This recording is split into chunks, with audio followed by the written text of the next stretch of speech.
Hello Hello， 胖妮儿来喽！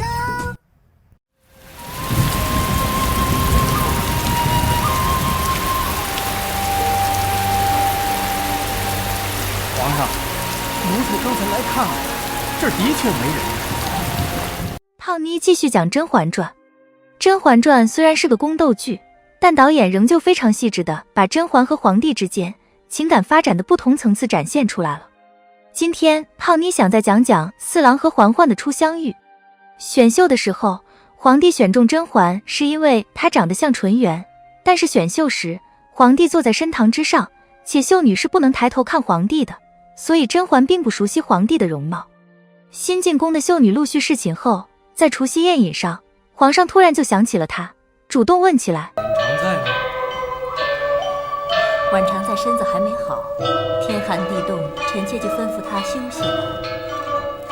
其实他一直都记挂着甄嬛的，但是碍于甄嬛一直抱病，他便只能等着。而宴会上布置的红梅，又让他想起已经逝去的纯元，更让他想起眼前这个跟纯元相似，但迟迟未得到的甄嬛。所以他不过是借怀念纯元之名，期待和甄嬛的感情发生罢了。这也是为什么果郡王以为他放不下纯元而发问的时候，皇帝反问他：朕放不下什么？朕现在就等着开春后天气暖了。甄嬛这边呢，春暖花开后，她决定争宠。在一番观望和观察之后，她先是停了药，然后让小允子去御花园里扎了一个秋千，提前设定了和皇帝相遇的氛围，杏花疏影里吹笛到天明。也就是说，时光辗转，春天来了，郎有情妾有意的时机也到了。咱就是说，甄嬛很会谈恋爱，她不是主动送上门，而是守株待兔，等皇帝前来。这种乐趣就是，我知道你会来，但我不知道你哪天会来。这种期待和不确定性带来的兴奋紧张，也算是谈恋爱的乐趣之一了。而皇帝也没事就去御花园闲逛。为什么去御花园闲逛呢？这是典型的醉翁之意不在酒。小主前些日子说想要在碎玉轩附近的御花园里面扎一个秋千，小允子已经扎好了，那个地方都是杏花，小主可去瞧瞧。浣碧变相地交代了其中的奥秘，是碎玉轩附近的御花园，也就是说御花园离碎玉轩也很近。皇帝来御花园闲逛，说是散心，其实是惦记着住在附近的婉常在，看能不能来个偶遇。所以当皇帝在御花园听到箫声的时候，先是驻足，然后就摆手下令让随从们退下，自己一个人循声而去了。甄嬛坐在杏花影里吹箫，皇帝站在一旁陶醉地看着。甄嬛注意到皇帝盯着她看，便站起来问：不知尊驾如何称呼？皇帝一下子如梦初醒，歪着老脑袋，饶有兴趣地挑逗甄嬛：你猜猜。别说，这一幕的皇帝还有些可爱。在华妃和皇后等人面前，皇帝都是一副坐等你们撩我哄我开心的大老板姿态，在甄嬛面前他竟然一改习惯，变得主动起来。不仅让人家猜他是谁，还假称自己是果郡王，怕甄嬛碍于他的君王身份，怕恋爱谈起来会拘束，所以做了遮掩。皇帝也是用了心思啊。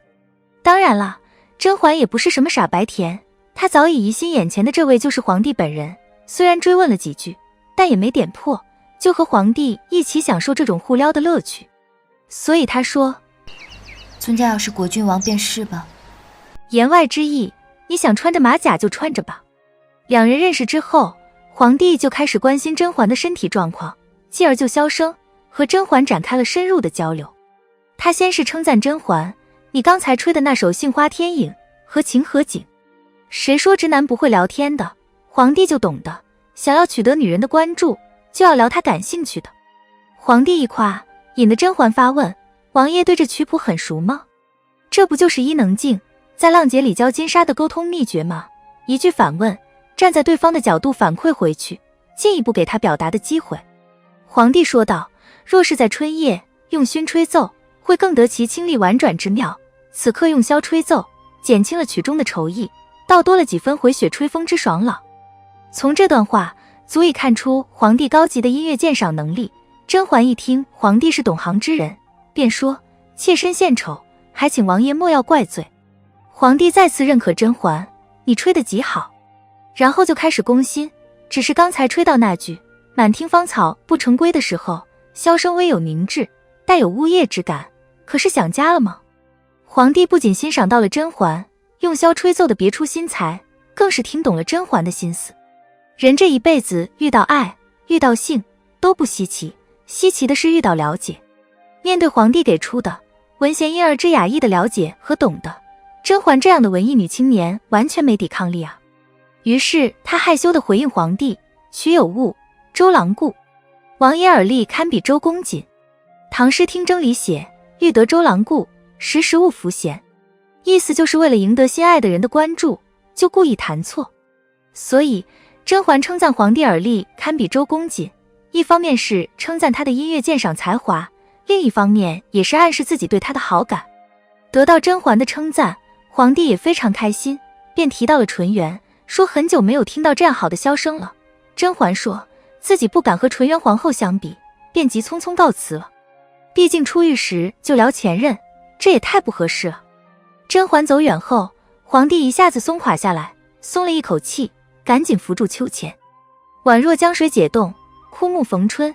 这个40多岁的老男人，他内心深处属于爱情的那部分，在消沉多年之后又重新支棱起来了。这无可救药的怦然心动，让这个40岁的老男人兴奋、激动、紧张。爱情就是有神奇的魔力，不管一个人多少岁，都能激发出他的活力。最明显的一个细节，皇帝从御花园回去后，上台阶时，他提着自己的长袍，蹦蹦跳跳地爬台阶，那种雀跃和欢喜都溢出屏幕了。不得不说，那种爱情带来的妙不可言的状态，陈建斌老师表现得超级细致。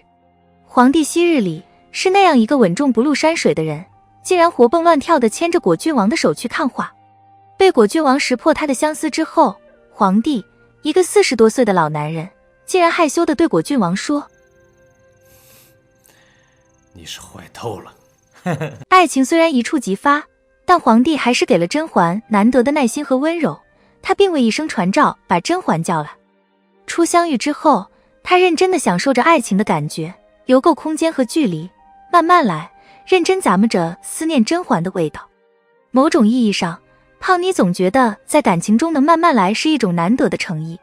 其实被选进宫，甄嬛早已是皇帝的笼中鸟，尤其是皇帝特殊的身份和经历，一路争权夺利到这个位置上，他已经很难平等地去爱一个人了。但是他还是给了甄嬛尽可能的尊重和用心，这一点足以可见皇帝对高质量亲密关系的渴望和精神陪伴的需要。其实到了一定年纪，就会发现心动变成了小概率事件，心里的那只小鹿老到撞不动了，美貌、好感等肤浅的因素都不能再激发出爱情这种美好的情感。只有当一个人能碰触到心灵深处的时候，心动才会真正发生。而这种心动也不仅仅再是爱情，而是一种需求，渴望高质量精神陪伴的需求。